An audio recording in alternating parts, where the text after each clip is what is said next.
Be me. Health science pre-med university student. Live with 3 roommates who were mutuals of other friends of mine for a 3rd year now. They take entirely different programs than me, liberal arts kid. Personable, fun, decent people aside from. So fucking fat and unhealthy. First year I had a major injury, struck by a car, shattered my leg, so I partook in lots of their party antics, realized I hate alcohol and being unhealthy vehemently. FFW year 2 of living with them. Have rehabilitated my injury and began regaining strength in my leg. Distance myself from their habits and formed healthier ones on my own. FFW year 3, now. I actively notice how disgustingly they choose to live. They drink every single night. Fast food 3 meals a day. Fat would be an understated and kind thing to call them. They all vape too. They notice me being healthy, and try to bring me down.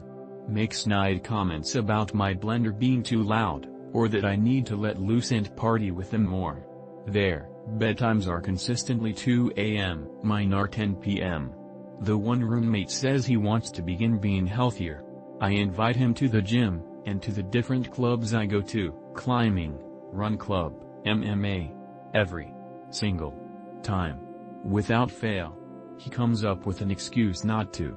I don't hang out with them anymore, not out of hate or disdain, but our values are wildly different. Have an entirely different group of friends at the university. Is this what maturing as a person is? Has anyone else lived with absolute slobs, whose lived-in environment seems to be an exact representation of who they are inside? Messy, disorganized and dirty? I'm not that good at writing green texts, but one of the lads I met stands out to me as the personification of 4chan. Be me, working in a small remote farm where for people with mental disabilities, generally IQ 60 and a few comorbidities. The place is an absolute scam. They advertise themselves as an emergency shelter for people in mental crisis while woefully unequipped to handle these people.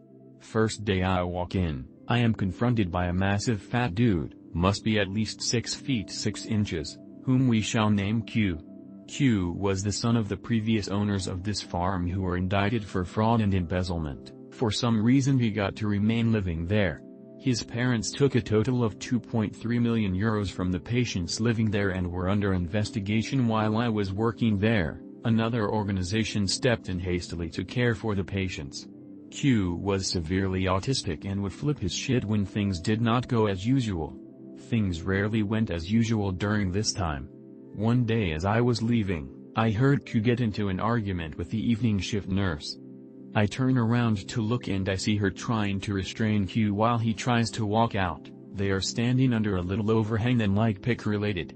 I see Q get redder and redder as I start walking towards them to try and save the puny nurse from the lumbering giant.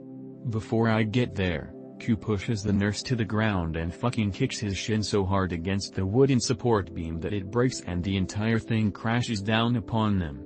When the dust settles I see Q standing there, covered in blood from a gash in his scalp and covered in tiny cuts, standing with clenched fists and fucking roaring at the skies. I cannot help but slightly admire the robustness of my fellow man.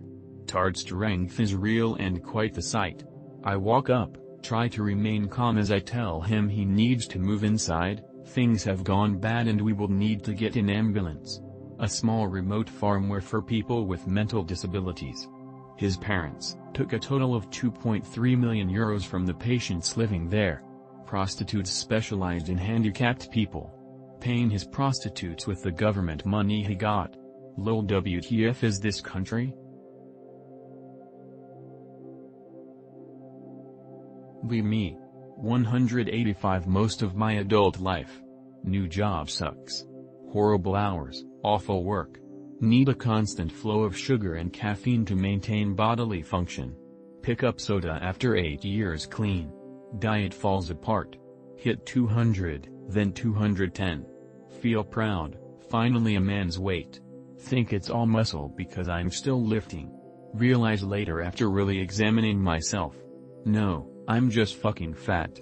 200 has had a vice grip on me for years now. I go up, I come down.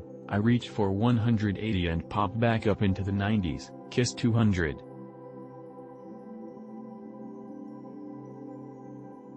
Be me in my mother's womb. Father is a psychopath, always hits her, abuses her physically and verbally. Mother was raped several times as a child and teen, even by her own father. Extreme trauma encoded into her DNA. Epigenetics make it so I inherit that trauma. Overly anxious even as kid.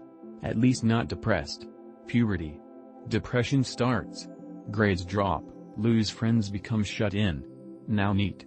How do I fix my genes? I think I need meds. I tried everything, lifting, eating healthy, nothing ever works. My nervous system is just dialed up to 500% all the time every day. I was comically mugged today. Be me.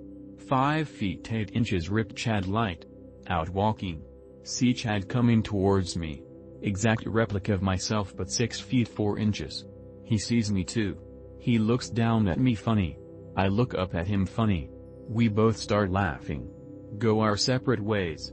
I have no mental problems from being a manlet, and I can have fun at my own expense and don't need to be alpha cringe faggot at all times.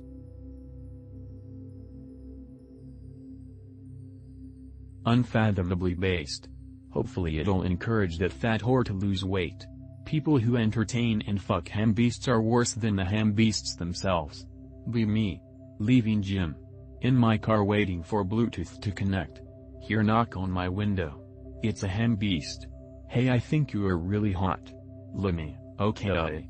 Ham beast takes a walk of shame back to her car where her other ham beast friends were watching. Jesus Christ, brothers, I'm not in good shape. Be me. Neat for years. Work out arms because I thought it'd be fun. Do 4 sets of bicep curls and tricep pushdowns.